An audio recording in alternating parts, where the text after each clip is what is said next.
अस्सलाम वालेकुम, क्या हाल चाल है दोस्तों। उम्मीद है सब खैरियत से होंगे। तो गाइस इस टाइम मैं बर्मिंघम में खड़ा हुआ हूँ। इनका टाउन सेंटर है, यहाँ पे आया हूँ और यहाँ पे कैथेड्रल है एक, उसके सामने खड़ा हुआ हूँ। बुल रिंग एरिया है, बुल रिंग सेंटर की बैक साइड पे आया हूँ। तो उस साइड पे आप इस एरिया में निकल सकते हो। बड़ा खूबसूरत ब्यूटीफुल व्यू है यहाँ का और ख़ासकर इस कैथेड्रल का।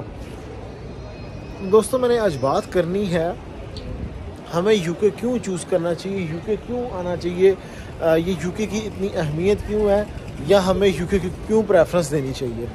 इसकी 2-3 रीज़न्स है दोस्तों। देखें, नंबर 1 मैं आपको ना कुछ फैक्ट एंड फिगर्स बताता चलूँ। सबसे ज़्यादा हमारी कम्युनिटी किस जगह पे है। नंबर 1 मैं ये चीज़ आपको क्लियर कर दूँ, दुनिया में किसी दूसरे मुल्क के अंदर पाकिस्तान के अलावा पाकिस्तानियों की अगर कम्युनिटी है तो वो दोस्तों सबसे ज़्यादा है सऊदी अरेबिया में। सऊदी अरेबिया में सबसे ज़्यादा पाकिस्तानी है। नंबर 2 सबसे ज़्यादा पाकिस्तानी फिर आते हैं जी दुबई में, यूएई में। और नंबर 3 पे किसी कंट्री के अंदर कोई पाकिस्तानी ज़्यादा मुकीम है, रहने वाले हैं, तो वो दोस्तों यूके है। यूके में पाकिस्तानियों की तादाद सबसे ज़्यादा है। एक हमारी बड़ी कम्युनिटी कितनी उनकी कितनी दहाइयों से यहाँ पे रह रहे हैं और कितनी पुश्तें यहाँ पे होगी, कितने नस्लें यहाँ पे रह रही हैं।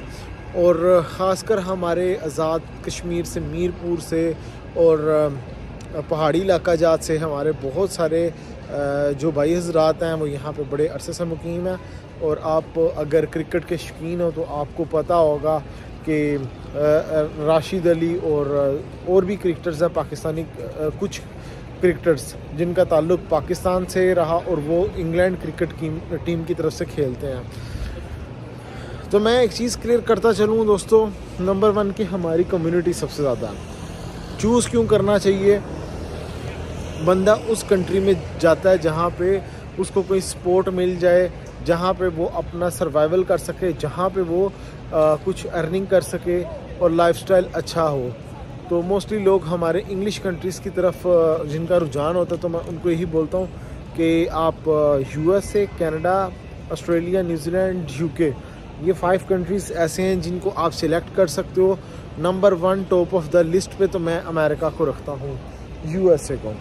उसके बाद मैं कहता हूँ कि देखें भाई, अगर तो आप अमेरिका का इंटरव्यू दे सकते हो तो फिर यूएसए सिलेक्ट करना चाहिए। अगर आप इंटरव्यू नहीं दे सकते हो, फेल होने के चांसेस हैं आपके, या आप समझते हो कि आप इंटरव्यू क्लियर नहीं कर सकोगे, तो फिर आपको यूके सिलेक्ट करना चाहिए। तो यूके जो है वो आपका टोटल डॉक्यूमेंट्स बेस वीज़ा होता है, ना कि इंटरव्यू बेस।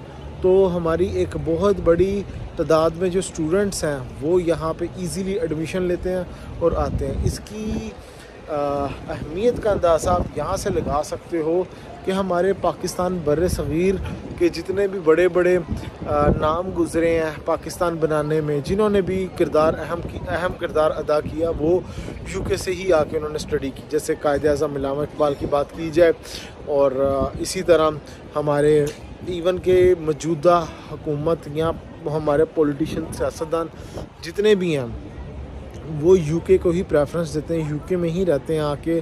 अगर यूके की इतनी इम्पोर्टेंस ना होती तो दुनिया उनके पास भरी पड़ी है, तो वो दुनिया में किसी भी जगह पे जाके रह सकते थे, स्टे कर सकते थे, लेकिन उन्होंने यूके को सिलेक्ट किया।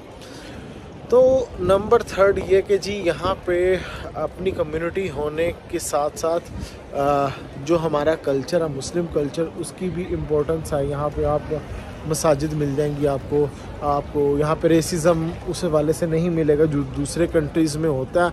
हाँ, यहाँ पे अगर आप 1-2 वाक़यात को कोट कर दो, 1-2 स्टोरीज़ निकाल के दिखा दो, जी यूके में ये हुआ मुसलमानों के साथ, यूके में ऐसा होगा, ओवरऑल फिर पूरी दुनिया में हुआ।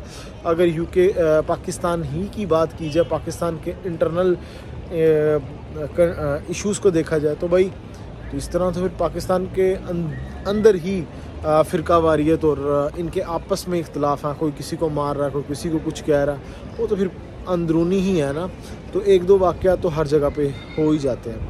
तो इस चीज़ से ना ही आपने किसी कंट्री को जज करना है, तो मैं कहूँगा कि इस्लाम के हवाले से भी या जिस हवाले से भी देखा जाए तो ये कंट्री सेफ़ एंड सिक्योर है। यहाँ पे आप आके अपनी मर्ज़ी से इबादत वगैरह भी कर सकते हो।